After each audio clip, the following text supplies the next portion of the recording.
Hello students. So today we are going to discuss the question number 12th of exercise 8.1. 8.1 के question number 12 के बारे में हम बात करेंगे. देखिए इसमें आपको क्या गिवन है.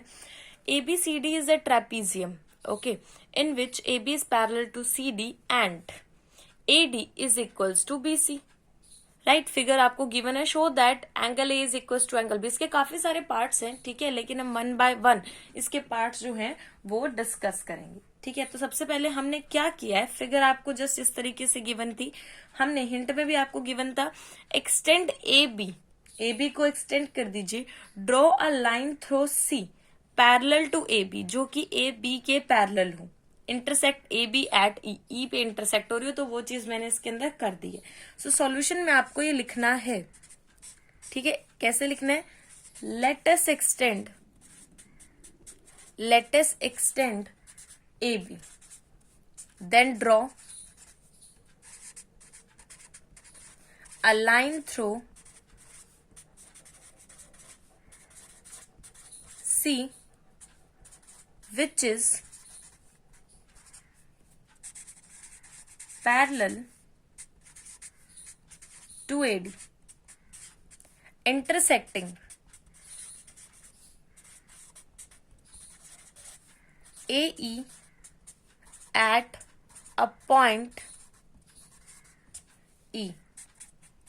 ठीक है, अब देखो ये आराम से हमें देखने से पता चल रहा है कि ये जो है ए ई सी डी, ये हमारे पास एक पैरेललोग्राम है. तो आप यहां लिख दीजिए clearly, AECD is a parallelogram. ठीक है, अब पैरेललोग्राम में क्या होता है, आपके अपोजिट साइड से इक्वल्स होती हैं. तो सबसे पहले लिखेंगे हम AD is equals to CE. Opposite sides of, sides लिख दीजिएगा यहां, अ पैरेललोग्राम. अपोजिट साइड्स है वो एक पैरेललोग्राम की. ठीक है, and AD is equals to BC. ये हमें क्या है, ये हमें गिवन है. AD is equals to BC. देखिए that thing is given to us. Okay, and BC is equals to CE. कैसे, देखिए AD is equal to CE, AD is equal to BC. अगर ये इसके इक्वल है, ये इसके इक्वल है, तो ये दोनों भी आपस में हमारे पास इक्वल होंगी. ठीक है, यहां लिख दीजिएगा therefore BC is equal to CE. Right, अब अगर ये इक्वल है तो यहां पर जो एंगल CEB है, अपोजिट एंगल CBE, देखिए BC आपकी ये वाली लाइन है, इसके अपोजिट एंगल आया हमारा ये वाला, तो हमने लिख दिया CEB. EC आपकी ये वाली लाइन है, इसके अपोजिट आया ये वाला, तो हमने लिख दिया CBE. राइट, तो यहां पर आप लिखेंगे angles opposite to equal sides are also equal. वो आपके पास क्या होते हैं, वो आपके पास इक्वल होते हैं. ठीक है, नाउ कंसीडर पैरेलल लाइन. मैंने पैरेलल लाइन कंसीडर कर ली. ठीक है, AE is a transversal line. यहां पर देखिए ये जो AE है, ये इस पूरी लाइन AE हमारे पास ट्रांसवर्सल EC और AD के लिए एक्ट कर रही है. ये देखिए ये वाली लाइन इसके लिए और इसके लिए एक तरीके से कुछ ऐसे है, ऐसे. ठीक है, तो ये कट कर रही है. Right, transversal line. अब ट्रांसवर्सल लाइन के सेम साइड्स पे जो एंगल होते हैं उनका सम 180 डिग्री होता है. ठीक है, तो एंगल A और E, ठीक है, इनका sum angle A plus angle CEB equals to 180 degree. ठीक है, क्या हो गया, 180 डिग्री की इक्वल. ओके, ठीक है, इनका सम आपके पास 180 डिग्री. अभी हमने ऊपर किया है CEB जो है वो CBE के इक्वल है, तो हम यहां लिख सकते हैं angle A plus angle CBE equals to 180 डिग्री. Okay, right. अब ये जो हमारे पास एक तो ये एक आइडेंटिटी आ गई, दूसरा आप ये देखिए यहाँ पर ये जो पूरा है ये 180 डिग्री का बनेगा, तो हम यहाँ लिख सकते हैं angle B plus angle C B E equals to 180 degree. Property हमारे पास यहाँ कौन सी लगी, लीनियर पेयर्स। कौन सी लगी, लीनियर पेयर्स।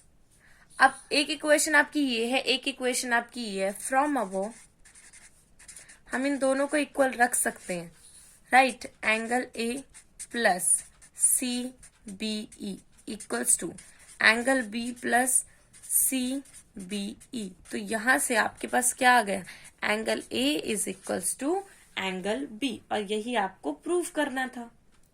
सेकेंड पार्ट में अब देखिए आपको प्रूव करना है angle C is equals to angle D. ये आपको प्रूव करना है, ठीक है। टू प्रूव, यहां लिख दीजिए to prove, okay. Angle C is equals to angle D. अब हमें पता है A B is parallel to C D, जो ए बी है वो सी डी के पैरेलल है, ठीक है। तो उसी तरीके से ट्रांसवर्सल लाइन जो है हमारी ये एक्ट कर रही है, तो हम यहां लिख सकते हैं angle A plus angle D equals to 180 degree. Angles on the same side of transversal, same side पे हैं ये, किसके, ट्रांसवर्सल के। Angle A plus angle D, ठीक है, इक्वल्स टू 180 डिग्री। सिमिलरली आप यहां लिखेंगे, सिमिलरली जो हमारे पास एंगल है सी और B, A D C B, अब इसके लिए भी तो हमारे पास ट्रांसवर्सल एक्ट हो रहा है ना, तो angle C plus angle B equals to 180 degree. फिर angle A plus angle D, angle C plus angle B is equals to 180 degree. हमें पता है ए और बी तो इक्वल है ही, ठीक है ना। यहां से हम क्या लिख सकते हैं, angle A plus angle D angle C plus angle B. A और बी हमारे पास इक्वल ही है, यहाँ डी है, ए और बी इक्वल ही है, तो यहां से angle D is equals to क्या आ गया आपके पास, एंगल सी, ठीक है। Hence proved, hence proved, okay. Third में आपको बोला गया था दो ट्रायंगल्स को कॉन्ग्रुएंट प्रूव करने के लिए, ठीक है। दो ट्रायंगल्स उन्हें कॉन्ग्रुएंट प्रूव करना है। थर्ड पार्ट में आपको कहा गया है ट्रायंगल ए बी सी को आपको प्रूव करना है बी ए डी के कॉन्ग्रुएंट, टू प्रूव। तो जो ट्रायंगल प्रूव करने हैं हम उन्हें कंसीडर कर लेते हैं, ठीक है। Consider triangle A B C and B A D, इन दोनों को हमने कंसीडर कर लिया। Now A B is equals to B A which is common, angle A is equals to angle B, proved above, आप यहां लिख सकते हैं, ठीक है। And angle side sorry B C is equals to A D, ये हमें given थी, ये वाली साइड इस वाली साइड की इक्वल हमें गिवन थी। Triangle A B C congruent हो गया बी ए डी के by side angle side congruence rule, इसके अकॉर्डिंग, ठीक है।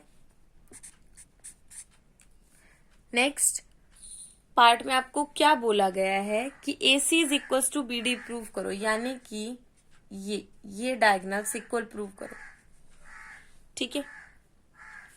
A B C triangle B A D के जी भी हम इक्वल प्रूव कर रहे हैं, तो जब मैंने ट्रायंगल लिए हैं तभी आप उससे पहले ही से ड्रॉ कर लीजिएगा इस पार्ट में, क्योंकि ट्रायंगल बनाने के लिए आपको डायगोनल तो ड्रॉ करने पड़ेंगे, ठीक है।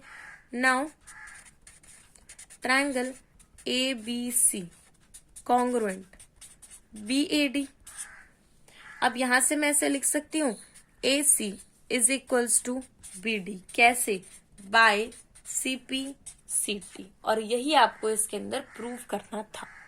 ठीक है, तो इस तरीके से आपको इस क्वेश्चन को क्या करना है, कंप्लीट करना है।